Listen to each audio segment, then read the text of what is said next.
Yes, jumping straight into the discussion. Uh, the first point I wanted to kind of talk to you about was you're transitioning from chief risk officer to chief AI officer. To a casual observer, that might have raised eyebrows. Then there was the initial AI agent hype wave, and a lot of studies published that most enterprise Gen AI projects were failures. And then there's a line of thought that AI in finance itself is a little different. In a sense, it's far more guardrails and less modern. So looking at your event after that, to an observer, that might have sounded like, I mean, somebody was really smart about it, very forward looking. So are your past and present roles sort of connected by this thread? Yeah. There's certainly some structure to the madness, right? It does seem unusual, right? Risk management on one side, and then AI innovation on the other side. But yeah, I mean, we were actually quite deliberate about doing this because we believe that if you think about risk management at its core, it's really about identifying what can go wrong, right? And hopefully designing systems which are robust, resilient under adverse market conditions. That's risk management. When I think about application of AI, Gen AI, agentic AI, it's the same sort of mindset that needs to be there, right? So I would say that parallel needs to be there. I think having that strong governance oversight and making sure that we understand what the guardrails are when applying these tools is critical to how we actually deploy these technologies. So certainly we were deliberate in our decision there, Charge. I would say that the other point that's worthwhile noting that draws a parallel between the two is how we approach both of these, right? So I like to say that we start with the business problem, right, not the tool, right? So what is the problem you're trying to solve, and then how does the tool or the method apply to that problem? So in risk management, it's about the investment controversy, it's about the risk issue, of course, and then you bring the appropriate tool, whether it's a VAR tool or a covariance model or whatever it is, stress testing.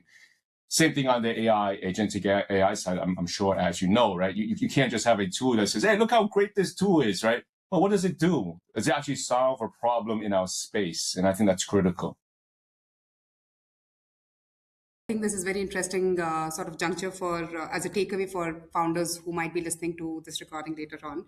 Andrew, so when we evaluate businesses who are trying to build for the BFSI segment at large, they showcase the proficiency of the product with regards to accelerated revenue realization, in shorter tags, quicker turnarounds.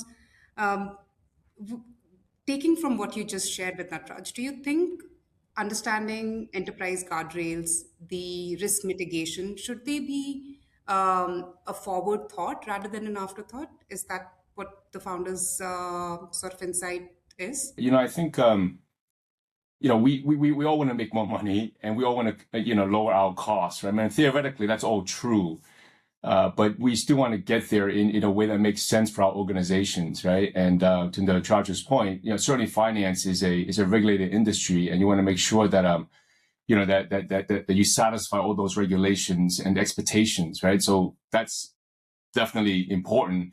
And if you come into our industry not understanding or appreciating those regulations, I mean, it's a non-starter for us, right? It has to start there. That and again, it talks about solving the problem, right? So when we talk to partners or potential partners who says, well, I've got a model that's awesome at XYZ, it is great, but you have to understand the industry that we operate in and the regulatory burden that we have to satisfy, and so that's, again, understanding the problem in the space that we operate in. If you understand that well, it makes it a lot easier for us to partner with you. If you don't, right, then I have to educate you on what our regulations are, expectations are, then it's going to be harder for me to partner with you, right? Certainly, I speak to a lot of potential partners, probably more than one a day, actually. It's quite a lot. And by the way, the reason that I do that is because I want to know what's in the market, what capabilities are possible, right? So I think that's that's a good discipline anyway. But but to your question, yeah, I mean, you are definitely right. I mean, accuracy is definitely important. but it's not the only one, right? It's necessary, but it's not a sufficient one, right? And I mean, certainly the example that I like to give around accuracy is how skewed the metric could be. And I'm sure you've seen some of this in your own work, Charge. So I like to talk about what is that? When you want to do fraud detection, right? If you're looking for fraud within your, say, banking transactions, 99% of the time it's going to be okay. There's no fraud, right? It's like that, whatever, 0.5% or even less that sometimes is a problem. So anyway, if I created a model that says, you know what, every single time, just say it's not fraud. You know what? It's going to be 99.9% okay, right? I mean, isn't that awesome? Isn't that accuracy great, right? It is, but obviously I don't care about that part. I care about the fraud, right? So anyway, that's a very simple example that when you have imbalanced classes, obviously accuracy can be skewed, right? So it depends on the problem, obviously, that you have, right? So the other metric that's a little more robust in accuracy that I like is what's called the Matthews Correlation Coefficient, MCC. And the reason that I like that is because it doesn't focus on just the one class, two classes. It focuses on all of the quadrants that matter in the performance of your model. So from a metrics perspective, the Matthews correlation coefficient is the one I prefer. But as I said, I mean, these are just quantitative metrics. I mean, obviously there are many other considerations that you have.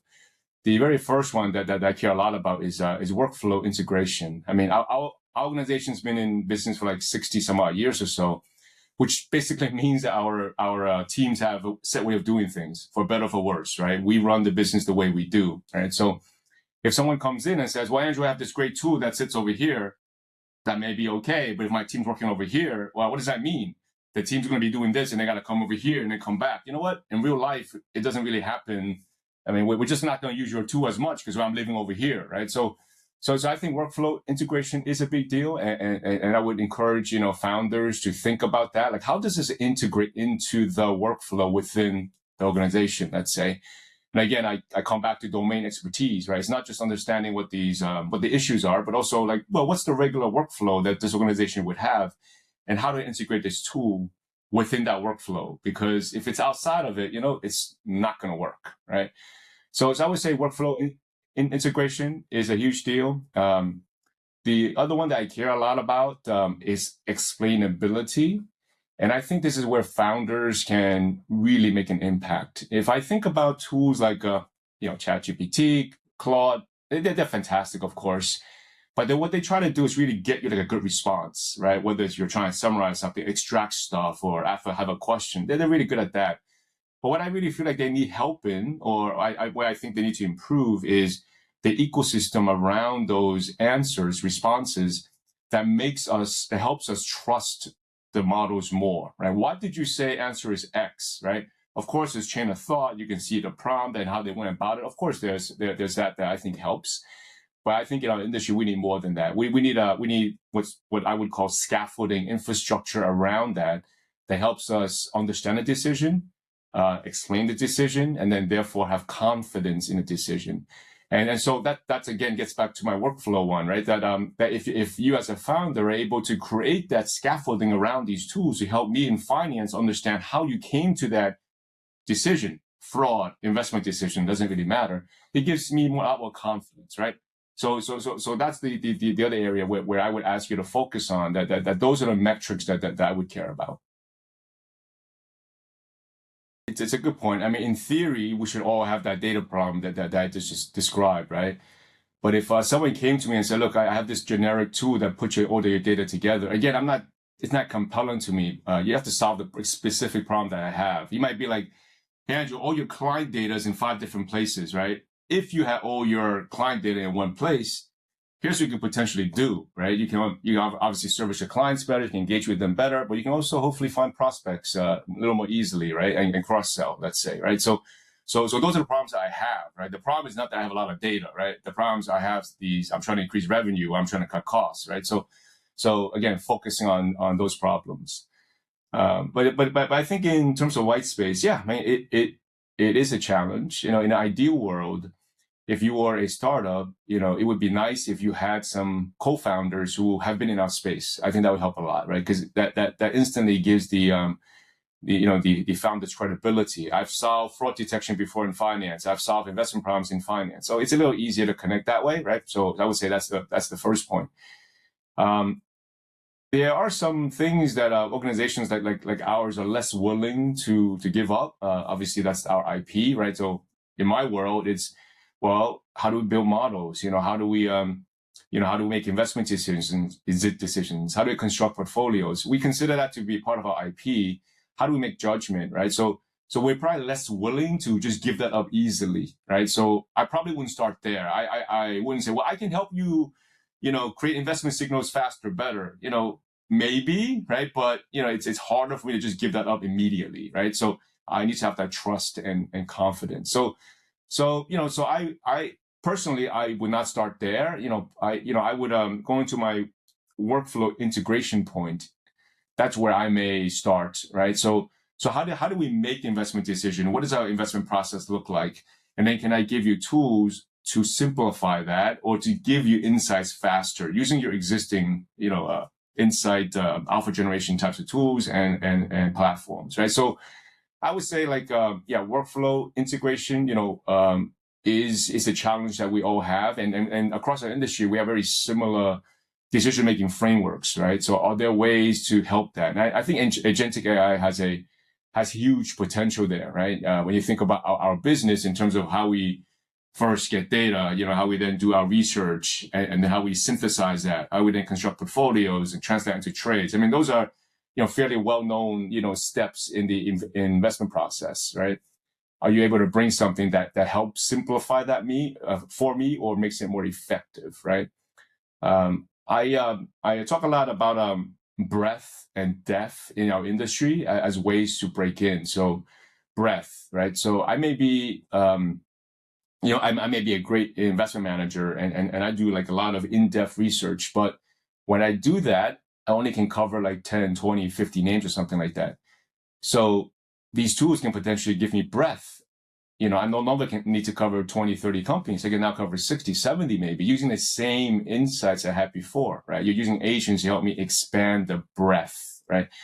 So again, if I'm a founder, I may try to do that. I may say my edge is that I'm going to expand your breadth, Andrew. I'm going to leverage your insights across many more investments so that you can manage more money, so that you can have more insights across more assets. That's breadth. The other one is depth, right? So how do I give you a better understanding of the assets that you're looking at or the problems that you're looking at, right? So that would be another way. So you can say, well, Andrew, what we're able to do is give you a much better nuanced understanding of all the things that you look at, right? And this typically applies to more systematic managers, systematic processes, where they may be looking at stuff at the high level across markets, and that's fantastic. They'll be able to make money that way. But if you're able to say, I'm able to give you deeper insights into all the investment decisions that you're doing, that's again, potentially valuable for them, because it's augmenting, not only just making them faster and doing things, but giving them more insights that they have not had before, right? So I talk a lot about AI being able to give you more breadth as well as depth. And if you think about the investment world that way, maybe that appeals to some of the folks in my industry. Andrew, I think when we evaluate companies, there's a list of parameters that the founders and the CXOs are excited to peg their company's performance on. And we often kind of engage with folks like yourself, subject matter experts, and even a Trudge, to understand how to kind of differentiate between vanity metric and the metric that actually counts. The metric that will be perceived as pertinent by decision makers like yourself when they are saying yes or no to the engagement of the partnership. So in that front, Andrew, while we did touch upon accuracy and we did touch upon explainability and the workflow entrenchment, which are the three, I think, the key cornerstones for anyone trying to build for enterprise, what does it mean for the GTM strategy, right? Because for someone who's building from India, context can be limited, but of course, that can be an exploratory journey. But understanding workflow would be the priority. How would you kind of stack rank these three cornerstones for someone who's trying to build their GTM playbook for selling to enterprises in the US from India? What I try to do is I even as I work within my organization and our clients, I usually think about what's going to make that person's job easier, right? So if you're selling to me, you would say, okay, what's going to make Andrew's job easier? Okay, we know that that Andrew, obviously cares about the robustness and security of the systems in house, let's say, right? So maybe you focus on that to say, look, here's how I think. Here's how I think our solution, why it helps with that problem that you have, Andrew, and that it and that you don't have to worry about security and reliability and responsibility, let's say, right? So if there's a way for you to understand what the key criteria are for the decision maker, that certainly helps. I think the issues that the points that I raised, I think those are the key ones, but I think it differs by the organization, right? I mean, for me, it could be something different, right? But what I find is that if I think about some of the decisions that we make them because it could be easier for my career, right? It's easier to say, you know what, I'm gonna stick with a partner A. Why? Because we've had partner A for 20 years, right? And we know what they do. We know they're giving us good service before. We know their pricing is good. We know when we had issues, they've been able to partner with us, right? So it's easier for me to make that decision, right? So a new individual or firm coming in, you have to make it more compelling than that. Right? What's gonna make Andrew choose us over the existing one based on those three things Andrew just said, right? So to try to understand that would be very helpful, right? So if my existing partner doesn't solve problem A and you solve it better, let's say, right, then that's obviously a way of getting in. But you have to understand that my first partner didn't solve that problem and why that problem is important to me, right? Whether it's revenue enhancement or cost mitigation, right? So I guess that's what I would say. I mean, trying to, really understand what those decision points are that matter for that particular stakeholder, right? For me, it's really about deploying these tools safely because we know what these tools are potentially capable of doing. They're very powerful. But from a regulatory perspective, from a board perspective, from a client perspective, they want to make sure that we're being responsible in deploying these tools, right? It's at this stage in society's journey, it's still unclear exactly what the impact of these tools will have on revenue, on costs, on people, on talent. It's still not clear yet, which means that my primary focus right now is make sure that we are able to leverage these tools in a safe and responsible way, right? So that has to be like a very important consideration for me. So if you're able to demonstrate how you do that well, then it's easier for us. It's you get at a real tension point there, the charge. It's certainly true. On the one hand, I'm telling people to use AI, go, right? On the other hand, I'm saying, well, don't just trust it 100%, right? So it's like a rough trade-off. And you're certainly right about younger talent, folks who use AI, pretty much throughout college and are now just deploying it at work, right? Those tensions are really real. And I don't, I'm not going to claim I have the perfect solution because I think we're going to have to work through that together. The way that I've approached it is using the iron person analogy. And you might have heard me say this before. So I talk about like the future successful employee, whether you're an investor, a coder, doesn't really matter, as an iron person. Why? Because and the iron person, I'm sure you've seen the movie Iron Man. Iron person, it has a smart subject matter expert inside, surrounded by armor. So what that means is I need a smart subject matter expert inside. You got to be an investor. You got to be a coder. You got to be an accountant. If you're not that, you're not using the armor because you're just going to be a person that doesn't know how to use the armor well, right? So it has to be smart subject matter expert inside, amplified by armor around them. Okay, so I like iron person first because of that, and the second reason I like iron person is because it's clear who is accountable for the decision. It's the human inside, right? It's not the armor, and so that's the framing I use for our employees. It sends a very strong message because first, I still need you. Right? I still need all of you employees as I need you today. That's the first thing. Secondly, if things go wrong, I'm not blaming AI, I'm blaming you. The same way we blame you, or I should say held you responsible in the past, right? AI doesn't change that. You still have the responsibility. So anyway, so enforcing that or enforcing that sort of culture is paramount, right? I think that comes top down, right? Like that's the culture that we have. That's what they expect, right? So saying that up front and telling that to your employees repeatedly is an important part of this. If you don't say it, Charles, to your point, it could get you into unintended consequences, right? Automation bias, from my perspective, is one of the biggest risks, not just to finance, but I think just to society at large. I mean, we've seen examples in the press about people just accepting stuff coming out of ChatGPT, let's say, without checking. We all know those, right? I'm sure it happens with some students, right? I'm sure it happens with engineers.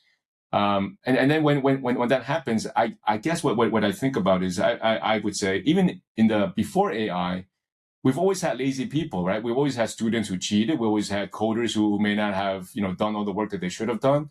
You know what? They're just going to be fired, or they're not going to be successful over time, right? That's just reality, right? So if you're not the critical thinker using AI, if you're not being thoughtful about, how to design your system well, if you don't know the computer science concepts as a coder, you know what? Eventually, you're just not going to succeed anyway, whether you use AI or no AI, right? So I like to say that that these tools, help like the below average employee get to medium, right? Because these tools are pretty good, right? They get you to something that's passable, right? But, and that's okay. But I think to managers like yourself and myself, we're hoping that these individuals will do a lot better, right? So focus on the outperformers and see what your outperformers can really do with these tools. I think that would be truly amazing, right? So I think that the game just shifts, right? Everybody understands with these tools, you're able to do more. And then therefore, the bar for success, it just rises. Yes. The analogy you gave was pretty interesting. It kind of conveys the idea pretty well. But I do hear of a lot of companies where there's a lot of pressure from the management to generate far more code. Why aren't you using more AI? And there are some individuals fighting. Last time the 8-hour production downtime was because of too much AI, and that whole struggle is still very, very real right now. Yes. But yeah, as long as the message comes from the top, this is a very nice way of messaging it. Yes. Yeah, I mean, and again, this is like no different from anything our society does, right? This is one thing that we do. Messaging from the top, as you know, is always very important, right? So yeah, yeah, and as long as management does that well and set the expectations, then it's certainly true. I think the impact on labor is like TBD, to be determined. I don't think we really know yet. I think certainly we hear some technology companies, for example, laying off some employees, but at the same time, AI does open up new opportunities for people with specific skills, right? Agentic AI, obviously. And so, we don't know what like the total answer is going to be yet, right? So that will be TBD. Having said that, if you're coming to our organization saying, Andrew, we can augment your staff with XYZ, right? It's less interesting to me now, right? So it's not just I'm giving you more bodies, Andrew, right? It's less interesting, right? It's more that I have skills that can deliver specific results, specific outcomes for you, right? Whether it's a better fraud detection system, whether it's like amplifying your domain expertise, right? Or I'm giving you a new workflow that potentially changes how you run your business, right? Those are solving problems for me. So I think rethinking, repositioning, your organization as a way to solve those problems, right? And you've done it before. You've done it for ABC. And here's how we can do it together, right? I think that's a more compelling proposition rather than say, well, I have more bodies, Andrew, that can help you, right? So we will be, from my perspective, I'm not looking for people to just give me more hours, let's say, or I'm looking for people who can help me solve the specific solutions that I have, right? And maybe you can say, look, on the one hand, I mean, that's what the service industry have tried to do, right? You are trying to solve specific problems, right? The opportunity here is, what's interesting from my perspective is this is all new to all of us, right? So it's not like I'm an expert and you're not or something like that, right? So which means that the enterprises that you're working with are not necessarily experts in understanding, what outcomes we're trying to deliver, what tools should we use, what platform should we be on, what security should we have. They don't have those answers yet. If you're able to provide that guidance for your partners there, they're going to be like, wow, Nacharj, you're awesome. You're helping me not only help me be better in my business, but helping me manage all the risk I have around it, right? You're educating me how to run my business, right? That I think is real value add. Yes. Last closing question. Chief AI Officer is a new term, which is kind of probably is going to spread more and more. How do you see this kind of maybe take root and change over time? I think or I like to think that we were, one of the leaders in this space in creating this role, amplifying or stressing its importance in the organization, right? So I see this going probably one of two ways. One is that firms believe what I just said, that AI is central to how your organization runs, and it's a part of every single decision that you make as an organization. If you believe that, then the chief AI officer will just become a part of your executive team and make decisions the same way that you have a CFO or a COO or something like that at that level, right? That's the level that we've have this level at, right? So that's one way, right? It's really part of the DNA of the organization, right? That's one path. The other path is that maybe this role becomes, I would say, almost obsolete over time. Why? Because maybe every single function understands these capabilities, right? Like your investor knows it, your accountant knows how to use it, your salespeople know how to use these tools well. Well, if everybody has integrated these capabilities and has the competency, maybe you don't need a standalone role because it's all integrated into the workflows already, right? So it could go there or here. I don't think we're going to be in this middle ground where the CAIO is primarily like a transformational agent or a change management agent. Some organizations are in that space right now, right? I think long term, I don't think that's going to happen. I think it's either going to be you really embrace it as part of your strategic direction, or you say it's fully integrated already. I may not need that, right? So, but I don't see a middle ground where you have somebody really just champion these things over time.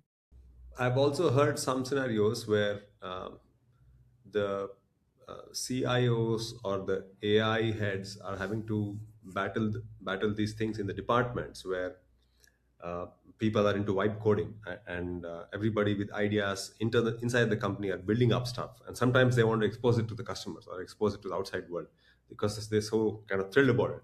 And of course, they're not being engineers. They haven't thought about security or scalability or any of these issues. They think they have something very cool.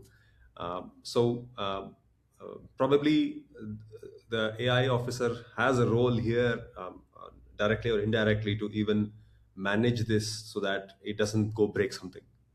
Yeah, I mean, you've heard me say about the transition from cool to core, right? Everybody thinks these tools are cool, but to make them core to your organization, it's a lot of work, right? Making them production worthy, making sure they're trustworthy, reliable, safe. As you know, it's a lot of work, right? So helping organization understand that in this move from cool to core, yeah, it's a big part of the CAIO's role as well as the other executives in the organization, right? I think there will be a place for vibe coding, to help my own workflow, to run my day-to-day better. Definitely. I think that's fantastic.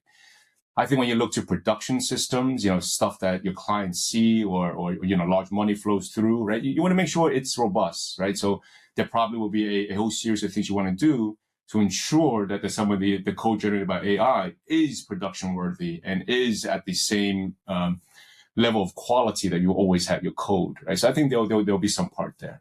Yes, and I've seen customers that have vibe coded their product. They at least are much clearer about what they want. Once they realize it's not the product really, but their ideas are much more clear, it actually works well. That's a great point. I mean, for idea generation and just getting like a first pass at something, I think these tools are fantastic, right? But to your point, I wouldn't deliver that to a client necessarily, right? I would make sure it's much more robust and scalable and resilient before doing that.